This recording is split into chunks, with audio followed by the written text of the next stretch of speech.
Hi everyone, Anne O'Connell from OC Publishing here, and my most absolute favorite day of the publishing process. It is launch day today for Lynda Faye Schmidt's The Healing. Very exciting, and what's even more exciting is we're going to be celebrating with Lynda in a moment. We're going to bring her in with us. Hopefully, folks are out there joining in the celebration, pouring your glass and getting ready to raise a glass to celebrate Lynda and her success and hopefully ongoing excitement surrounding her book, The Healing. Lynda not only an author, but she was a teacher for most of her professional life. She taught elementary school and middle school and developed a special interest in special needs education. Once you meet Lynda and hear her speak, you'll see that it was a perfect place for her. So full of love and warmth. She grew up in Western Canada and did her undergraduate studies at University of Calgary. She says she was a writer from way back, as those of us who are writers and authors always say. She began writing poetry in the back of her elementary school books. So I'm going to let Lynda tell you a little bit more about her author journey and how The Healing came about. And hopefully everybody who's watching has pre-ordered their copy and it's on its way. So here comes Lynda joining us to celebrate the launch today of The Healing. Here she is. And I'm going to let Lynda tell you where she's coming live from. I'm very jealous. I'm in Halifax, as hopefully everybody knows. Halifax, Nova Scotia, where it's a little chilly, but it doesn't look chilly where you are, Lynda. No, hi Anne. I feel so fortunate because normally I would be in Saudi Arabia where we live, and I was in Saudi Arabia all of 2020, unable to travel. Um, my husband and I have a home here in Panama, and we were really missing it, and things just got into flow, and we were so full of serendipity to be able to come here. So here we are, poolside at our house, and ready to celebrate.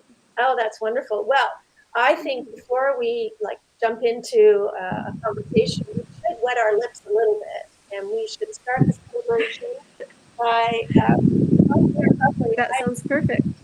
it's fresh net. It's not actually full champagne, but anything with a bubble to it is fine with me. And My husband's getting. Do you want to show the camera what we're about to have? what are we having?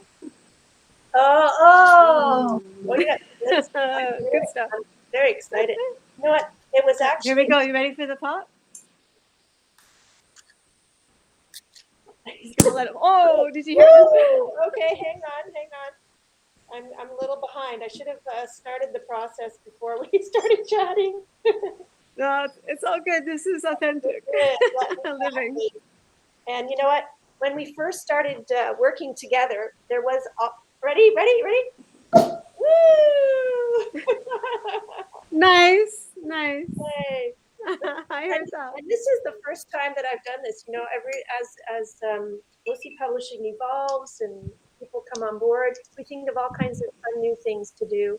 And of course, these virtual parties and launches have evolved not only because a lot of the authors I work with are international, but even when they have their own parties, we now have to do them virtually of the horrible. Well, yeah, we were hoping to do this in person originally, but Exactly. you have to be adaptive in this time and day. This, Probably all these, but right. particularly now. And that's kind of a very central theme to your book as well. I'm going to fill this right up, and then we're going to raise a toast. Dive in. I'm hoping anybody is out there. If you're with us, if you're joining us, okay. Hang on a second. We've got some folks watching. We've got some thumbs up and a heart. So really excited about that. So whoever's watching, raise a glass.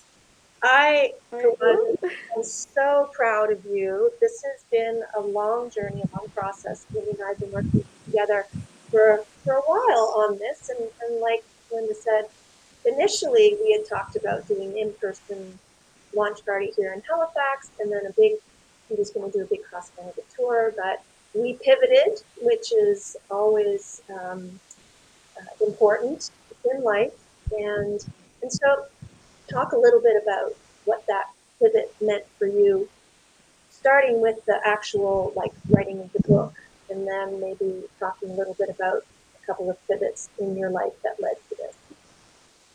All right, well, I'm just going to take a minute to just say a cheers with my family here that's with me, and I'll dive into that answer. And cheers. Cheers. Thank you, family. Oh, yum. Ooh, ooh. That's another perk is no champagne in Saudi Arabia. So very nice. I feel very fortunate. So sorry, can you just?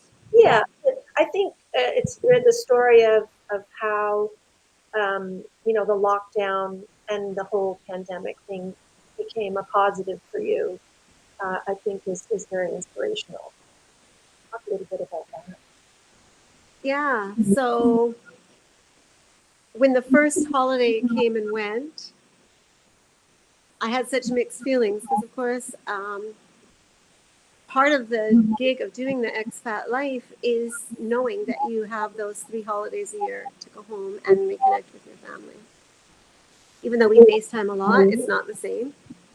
And so when that got canceled, I felt this real heaviness and sadness around it. But then right on the heels of that, I realized where I was in my writing journey was kind of midway. We'd started working together and I was redoing my manuscript and I was thick in it.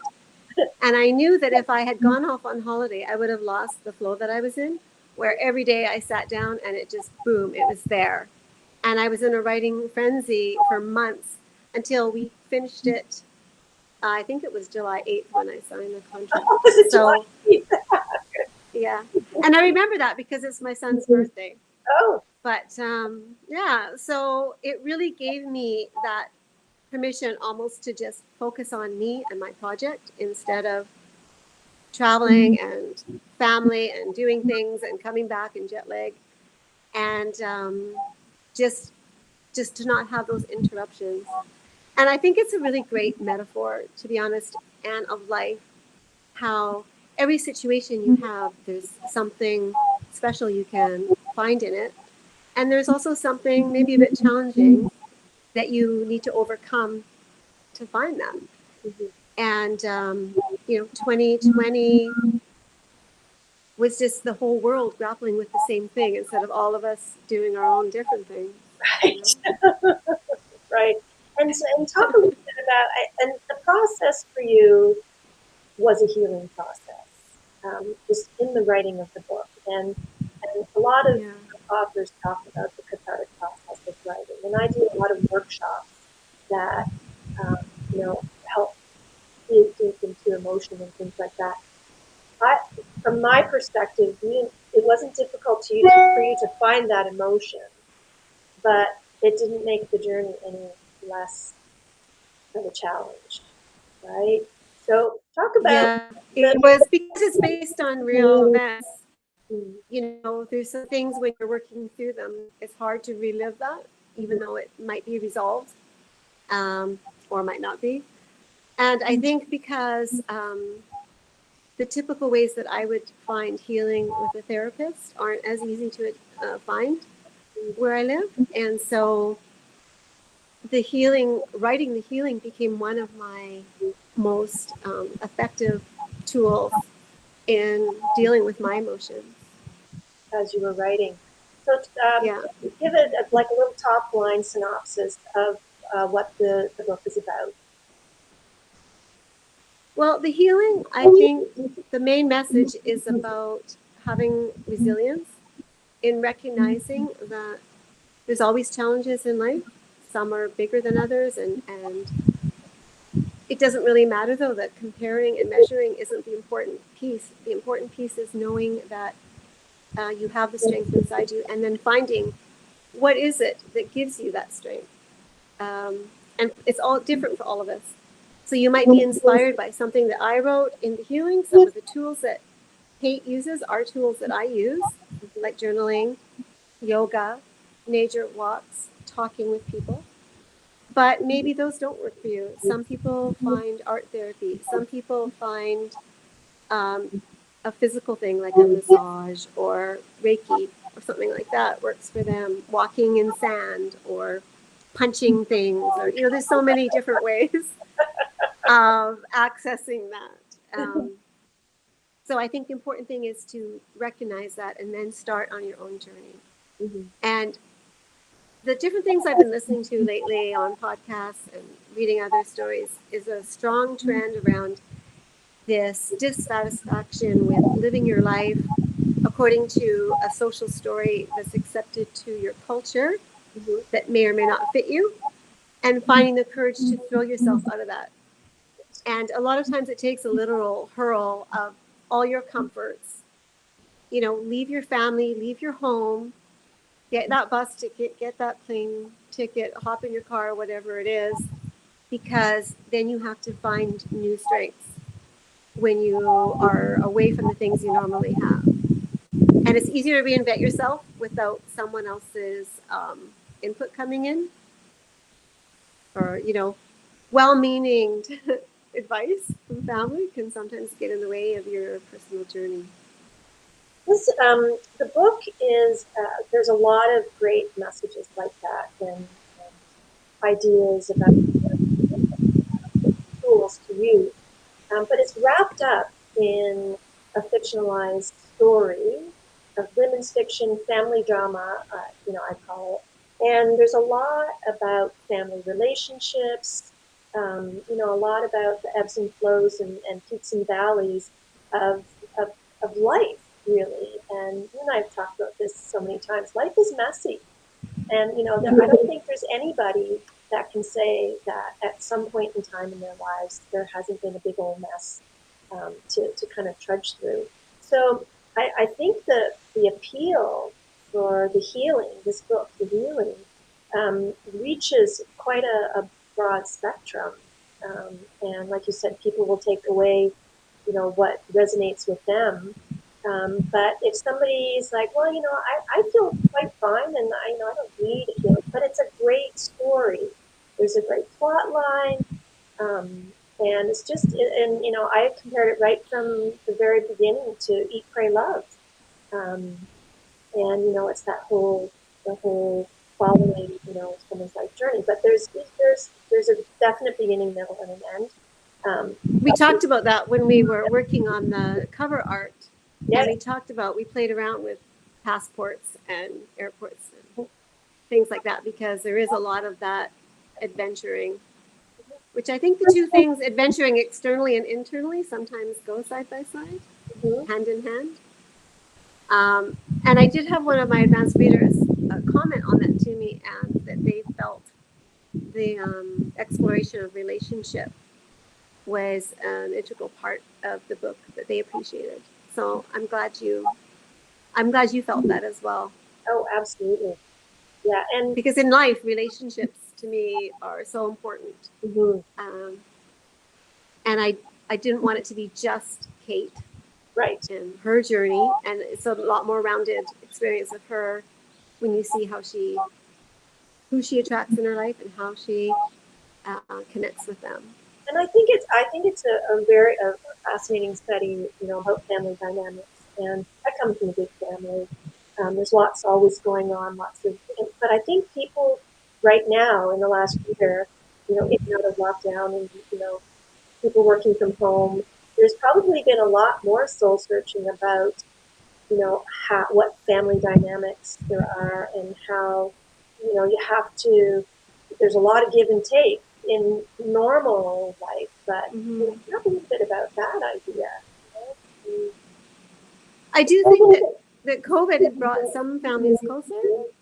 They found out, hey, we really do like hanging out. And then some were like, wow, we don't work without some space. And it's good to recognize without judgment about whether that's good or bad, that just each relationship and each family is different. Yeah. And it's more about honoring and respecting the authenticity of yourself as individuals and yourselves in that relationship. So it doesn't have to look a certain way. You don't need to spend every day together. And, you know, your partnership doesn't need to be as spectacular as Kate and Ethan's for it to be good. Can't all be that lucky. And you know, it's yeah. So talk a little bit about, like, you have always been this sort of very wise, all-knowing, all-seeing individual. And again, that healing is not a destination. Not something that you hold me, and that comes across very clearly. It's not a destination. You know, it's a journey. But Yeah. talk a little bit about some of the places where you made like an aha moment and realized that this is something continuous. Pardon me, what was that last bit? It's not a it's a continuum. It's not a beginning and an end. Oh, well, a perfect example is near the end of the book, and I don't want to give too much away, but where even after all her work and all her realizations, Kate's like riding the high of this holiday she's been on and thinking, life's going good. I've got it all figured out, and I'm so wise, and you know, and I'm through my hard stuff. I did that, it's done, and now I'm ready for life just to always be good, sort of thing. Like, still a little bit too optimistic for her own good. And of course, isn't that just when it crashes, boom, a big challenge comes along. And so I think that that was from my own recognizing in my life, where I've had several times where I thought I had the stuff figured out. And in fact, in my interview with Valerie Tellis, she said, "What is it that you know for sure?" And I said, "Well, unlike Oprah, That part. I cannot write a book about it because there's very few things that I'm going to say, yeah, this is how it is." Because life is so fluid, right? It's so changing, and we're changing. And we can't predict what's down the road. And I do think that there's a spiritual quality to our lives as humans. And that element is really difficult to tap into or know until it's there. And so you might have some learning that you don't know. You think you're good, but Right. the universe is like, actually, you're a bit slow on this still. Here's a little curve. And here's a curveball. See if you can catch it. Right? Right. It's And kind my curveballs tend to fall in the mud and get a bit right. mucky. Right. And then I have to scoop them out and clean them Right. up. And where was I mean, there's obviously a point in the book, but in your own life, where was the point that you came to a realization that self-love was still much more important than giving love, because you really can't do one without the other? Well, that's an interesting question. And it doesn't really get into it in the book, but in my family of origin, there is quite a story, and I think it's a common story to be passed on to women in our culture, where loving yourself is really kind of downplayed, and loving other people is more important than nurture. And so I don't think I really had a sense that it was important.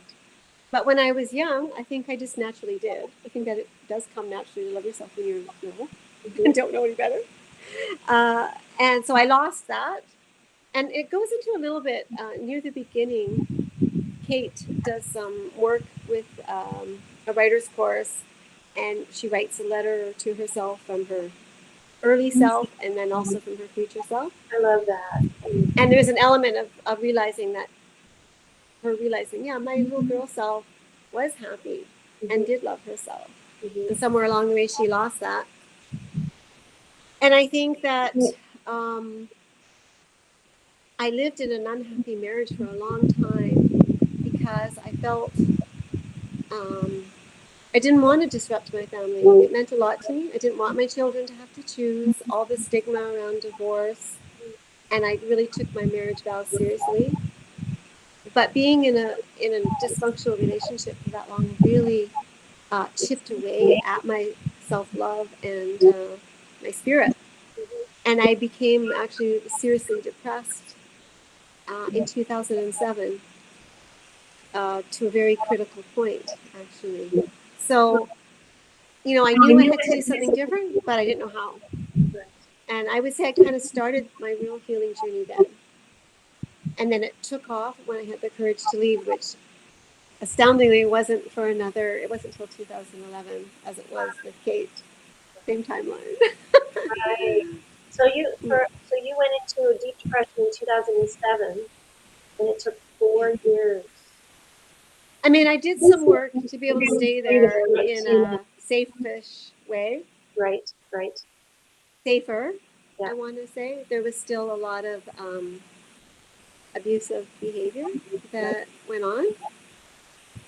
And I just found some way to get through it with other people, my work, my journaling. Oops. Okay, well, we've lost Lynda. It looks as though there might have been an internet pause for her.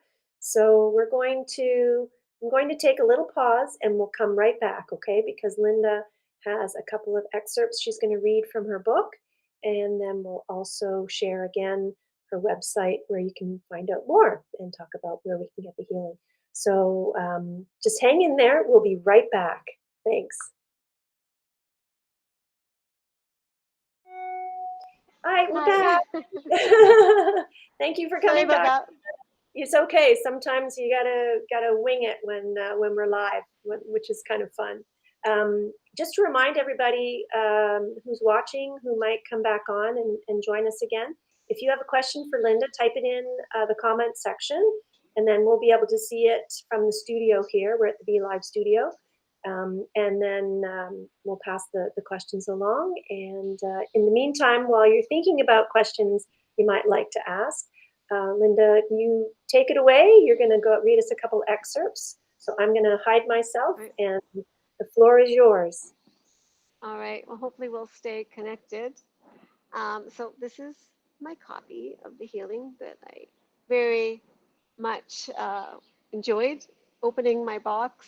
We picked it up at the mailbox here and holding it in my hand for the first time. A pretty amazing experience.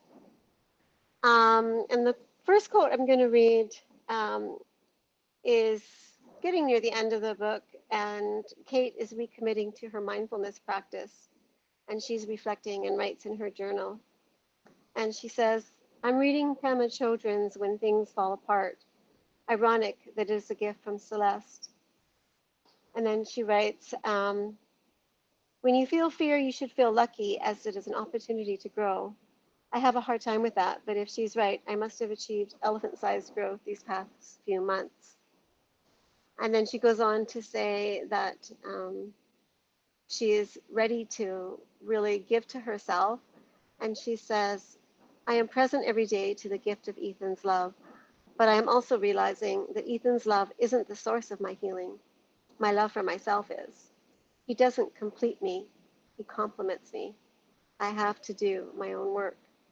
And I just feel like that's such a good message for all of us to remember. And it's easy to get into these sort of codependent relationships, whether it's with a partner or a parent, or a sibling, friend, where you know they have something that you don't have, and you relax into them doing it for you instead of really pushing yourself to find your strengths inside you and live your life from a place of independence and confidence in who you are.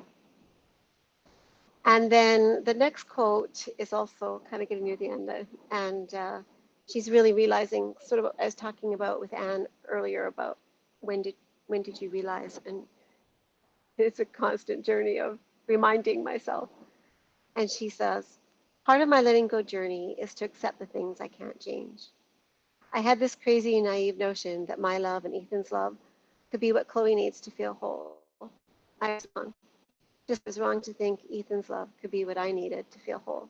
The lessons keep getting harder, but the message is clear. We all have our own work. We all have our own story to create. That doesn't mean loving isn't an important part of our story. It is. At the end of the day, love is what we have to give. So I like that one as well, because to me, love in all its different forms, is one of the most powerful experiences we can have as human beings. It has the power to inspire us, to support us, and uphold us. Um, and I feel really grateful that I would say that's been one of my biggest blessings and why I've been able to achieve healing and wisdom in the way that I have, because I was brought into the world to two people that really loved me a lot. That just every time I read that, I tear up a little bit.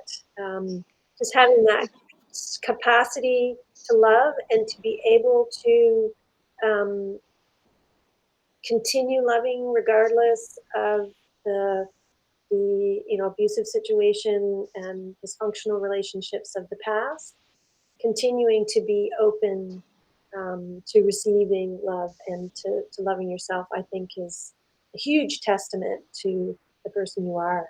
I'm going to put up your website address again. So Lynda also writes a blog, The Musings of an Emotional Being, and you can get to her blog from her website at www.lindafayschmidt.com. Lynda with a Y. And Yeah, that was my mom's stab at creativity. I like it. I think it's very, I like it. yes, yes. It's not that odd, really. And of course, the healing is live today, so it's available on all of the online retailers: Amazon, Barnes and Noble, Indigo Chapters, both paperback and ebook. And the ebook is available on Kindle, on iBooks, and on Kobo for the Canadians out there who have Kobo readers. Do you have any last sort of messages or thoughts that you'd like to share on this celebratory day? Yay! Launch. Yeah. Well, I think I want to leave it in a really positive note, and I want to encourage anyone who's watching to uh, remind themselves of their own strength and resiliency, and that things pass and change.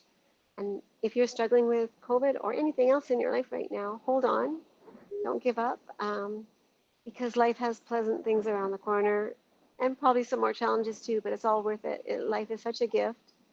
And if you can believe in that and hold on to that, you'll be okay.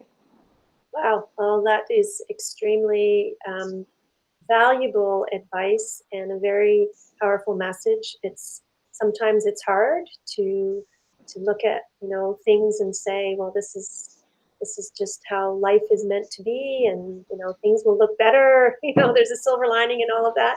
But you put it so poignantly, and again, I'm so proud of you. I'm so excited for launch day today, and this is the beginning of the next phase.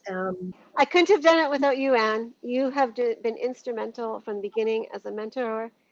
Your skill and your support and your talents and your friendship just mean so much to me. I'm forever grateful. Oh my goodness. Well, and Beautiful woman. oh, thank you. And so much more to come.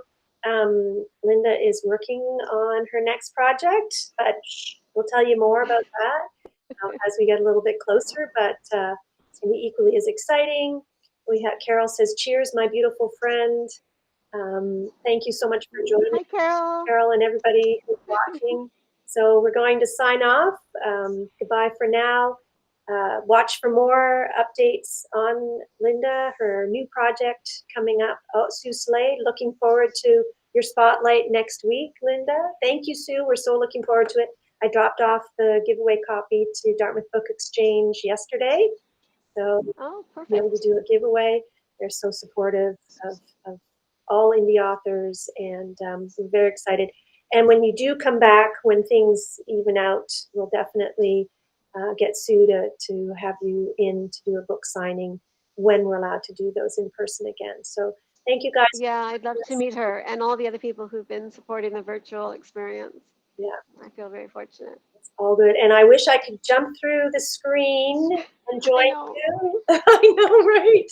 Because I want to Yeah. be there. We had a cold day today, but again, thank you everybody for joining us. Congratulations, Lynda, and your family for launching the healing. The healing. Pick up your copy. There we go. and it's ready to roll. So we'll take care, everybody. Stay safe All right. and peace. Bye, everybody. Peace.